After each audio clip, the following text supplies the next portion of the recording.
Well, hello, ladies and gentlemen. Angela Dryden here to talk about yet another topic on exchanging a codependent behavior and transforming it into what I like to call a leading lady behavior.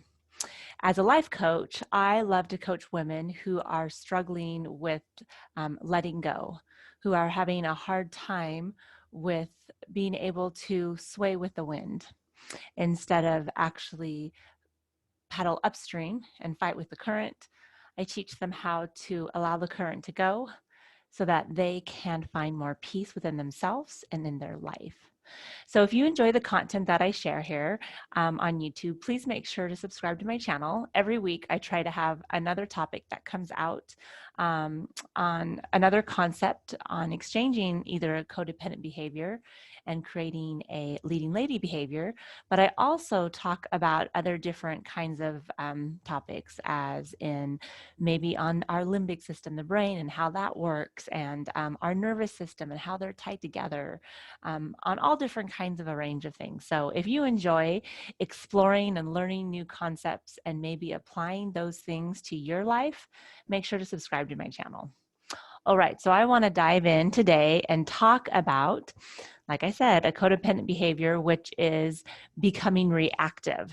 So when we choose to react quickly to things, when we have that fight or flight in us, speaking about the nervous system. So when we have that flight or fight response in our body, where we respond right away, maybe we freeze, maybe we run, or maybe we attack.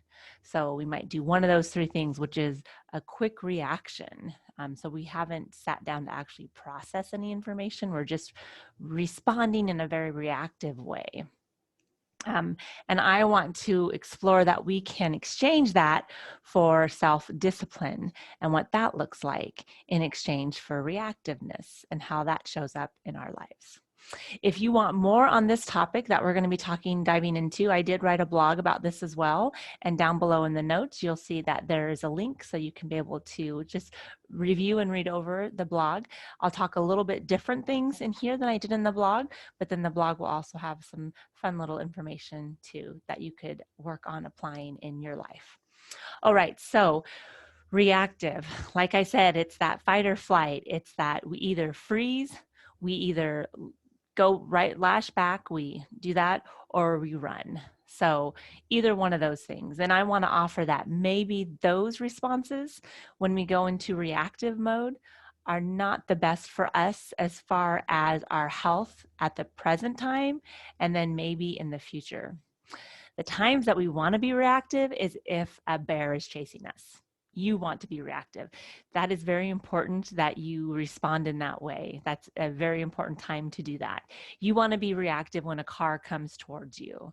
You know, you want to make sure that when somebody is coming physically towards you to attack you, you probably want to react in whatever way that is that's going to make sense to you, so that you can get out of that situation, or you can abandon ship, whatever needs to happen there. Those are times in our lives we want to be reactive.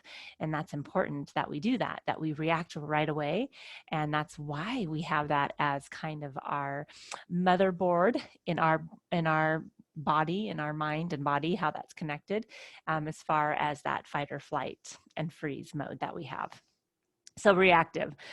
So what I want to say is sometimes when we're reactive and we don't need to be reactive, when the situation is, let's just use something really common here because this is on social media that I'm sharing this. So situation is that somebody makes a comment on social media and you disagree with it, or you want to debate it, if that's what you want to do.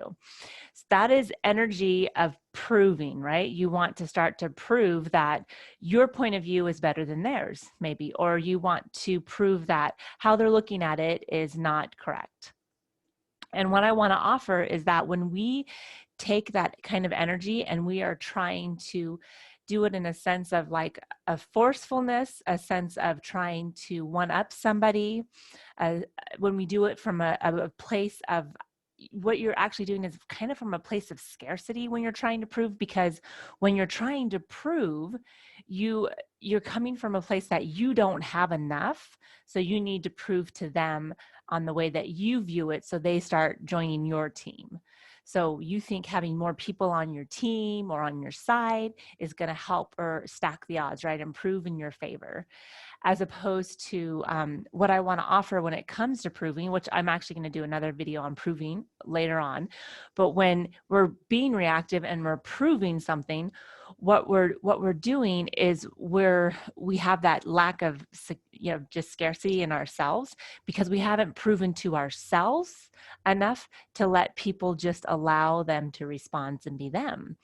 And so when we do that, we start to, attack people maybe in a certain way. Instead of, I want to offer that there is an alternative to that. We could go out and create our content, our information, how we want to share it. And when we start to do that, then that just shows how we show up in the world and how we want to be displayed in the world and what that looks like for us. And when we do it out of a sense that I don't have to prove anything, I don't have to react to anything on this. I just am accepting of whatever you choose, because it's not up to me to make you decide to change your viewpoint or how you see it. And even as a life coach, that's definitely something that I want to hold space so that my clients can process their own information. And I don't want to inflict my opinion or my way of looking at something or my viewpoint, or if I have a certain belief, I want you to believe this, because that's not coaching. That's not holding space for people. What's that's doing, it's the energy of proving, and then that gets exhausting. You get really tired when you're always trying to prove and respond and react, and your body's just tensed up, and then you're constantly moving and going and trying so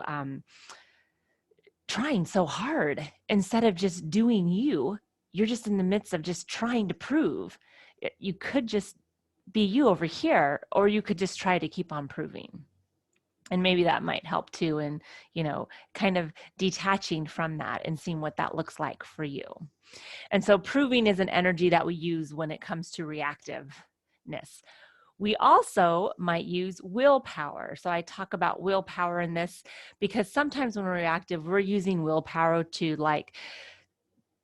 hold it back, or we are suppressing something that we are thinking or an emotion we're having, or even willpower in the sense that we start thinking a different thought because we want to think better things, or we want to think more positive things. So we start to think something different. So we're using willpower to just try to make the situation better for us and for them. And that's what we're thinking we're doing. We want everybody to just get along. And so when we start to kind of go into that in reactive mode, when we're using willpower and we're just, I don't need to respond, but yet in the depths of you, you haven't yet processed that. You're still kind of angry about that. You're still feeling something. So you're just using willpower not to, instead of actually processing that information that you've received. And so willpower, when it comes to reactiveness, is used in a sense that we think we're doing what self-discipline is stop, breathe, and respond. But willpower is like, I'm going to suppress this. I'm going to think a better thought. I'm going to think positive things, and things are going to get better. This is when we put on the rose-colored glasses and we think that the world, it's going to be better by doing that, instead of just come to an agreement and understanding that this is the way I'm thinking, and there's nothing wrong with me thinking this way. Doesn't necessarily mean I need to share it with the world, but I need to come to grips that this is okay that I'm feeling this way. I think sometimes we're so good at shaming ourselves, at telling us that we can't feel that way, and we just suppress it more and more and more. We kind of stack it deep down so that we don't have to feel it anymore. And so we do that instead of proving.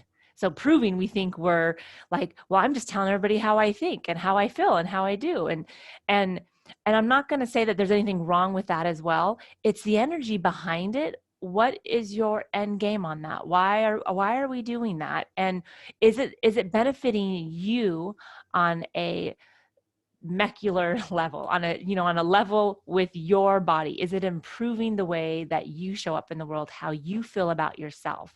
Do you feel better about yourself and the other person after the conversation? Or are you not feeling that way? Are you thinking that they need to start thinking or acting or seeing the way the world is the way that you see it? And when we start to do that, then we're trying to make them see things or shape into people the way that we think that it needs to be. And so that reactive mode is really, kind of over consuming our lives and over consuming ourselves. So we go into the prove, or we're going to suppress it, and we'll go through willpower. Like, I can get through this, or I'll just think positive thoughts, or I'll put on my rose colored glasses. I'll see it all better that way. So what I want to offer is that we could use self-discipline when it comes to this. And self-discipline is different than willpower. So willpower is for just that moment. So willpower is used just like being reactive. If a bear is chasing you, you need willpower at that time. You need to be running. You need to be getting out of there, possibly, or you need to stand up and look really big. They say to do that, right? If a bear, like, you have to look bigger than the bear, which I think would be really, really scary to do that. So I just needed to let you know that I probably would try to run, but I don't know if that's the right answer. But they say to look bigger than the bear and just be scarier and make them feel like that you have confidence and this is this, but I don't know if I could do that. I mean, I hope I do the right thing if that happens, but anyway, sidetrack. So willpower is that, like I said, that instant that we need to go because the bear is chasing us. We need willpower at that time. We need to power through this because we got to get this. It's just for that one moment, that one thing. Self-discipline is a time thing. It is over time. It is not something we just automatically arrive to. It's something that we give dividends in every single day to get better at it. So self-discipline is not willpower at all. Self-discipline is deciding ahead of time how it is you want to show up in the world. So you've already decided before you got reactive, you've already decided this is how I want to show up. This is how I want to be. And this is what matters to me. And this is important to me. And this is how I want to spend my energy in the world. And this feels good to me. And this feels like me. This feels like who I am. This feels genuine to me. And so self-discipline is that. And self-discipline is when we want to be reactive, or there is a circumstance, right, that's happening. So our response to that circumstance, and instead of reacting to it, we decide to stop. We decide to take a breath, because it's like I was saying about that fight or flight, right? That fear response, that sympathetic nervous system. There's the parasympathetic nervous system, which is that rest and digest, which is that calming. So when we're breathing heavily, through our mouth, when we're just trying to catch our breath, that's that fight or flight. When we take the deep breaths, we're breathing through our nose, and we're taking that moment, that is us really connecting with our solar plex, right? So getting into the center of it and going, okay, what is the true me? And how have I already decided ahead of time how I'm going to respond to this certain situation? I'm not going to react to it. I'm not going to kind of just automatically just do this. I'm going to respond in a way that shows up on how I want to be showing up in the world, the energy that I want to create, not just for everybody around you. Honestly, the truth is you're creating that energy for yourself because you're the one that's going to feel that energy. When you create that response, you're feeling that energy that you're giving out into the world. And so the self-discipline is to stop, the breathe, and then I'm going to respond to this. And I want to respond in a way that I've already decided this is how I'm going to show up in the world. So when we get really clear on the things that matter most to us in our lives and how it is that we want to show up in the world and the energy we want to create, not just for the world around us, but that's a beautiful thing, right? To create that, but that I'm going to be feeling this energy. I want to feel good about this. I want to leave the conversation and feel like we both just won. in the conversation, that it wasn't a me or them situation, and that I could change it to that. Even if their responses are whatever they choose to respond or react, you can choose to listen and hold space and just become who it is you've already decided you want to be. And you can also leave. Those are options that you can do. Those are ways that you can respond. But I always want to offer, anytime that we're leaving and you leave on a sense that you're just disgusted with somebody or you're so frustrated with them, when we start to leave in that way, it is trailing behind us. It doesn't just leave. That emotion, that feeling that we had with that situation, it's going to follow us in our life.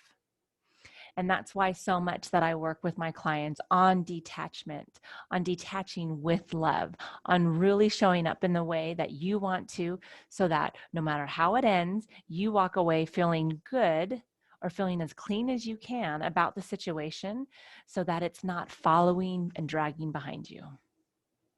That emotion, that like, I'm disgusted with them, so I'm just not going to interact anymore. I'm just not. When you start to feel that way, you are trying to push it. That's that willpower. That's that proving. That's that trying. That's that denial. That avoiding. Right. So instead of being, so that's part of that reactiveness, that you're feeling that energy, as opposed to self-discipline, where how is it that I need to respond that can be the best me that I know I can be, and then I can move forward with this. So that is self-discipline, and self-discipline feels really good. And as you become a leading lady and you start to show up in the world, remember that every single time we change any kind of behavior, it is a slow process. It takes time, and that is good. That means that over time, we will start to reap the benefits of the way that we are now choosing to be showing up in the world, because we're becoming aware of our surroundings. We're becoming aware of our response. We're taking responsibility for the way that we show up in the world, in a sense that it feels good, and we take it in, and we don't look at it and shame ourselves or overly judge ourselves. Instead, we view it through a lens that goes, oh, okay, yeah, I was being this way or that way. Yeah, I can see my part in this. And then we start to become more self-disciplined over time, and we see these relationships that we've want to become on a deeper level start to actually do that for us. Not necessarily for the other, but for us. We start showing up in a way that makes us feel good, that we can give of ourselves and not expect anything in return. That we give in a way because we've already filled ourself up so full that we have something left to give. And especially for people with codependency, when you start to realize that when we start to fill up ourselves first, that when we do give, we give out of a sense that we have no expectations of whatever in the world. We're just giving because that is what we choose to do. And that's how we want to show up. All right, everyone, I hope you enjoyed this video. And again, make sure to subscribe to my channel if you do like this information, if you find it helpful, if you can utilize it in your life.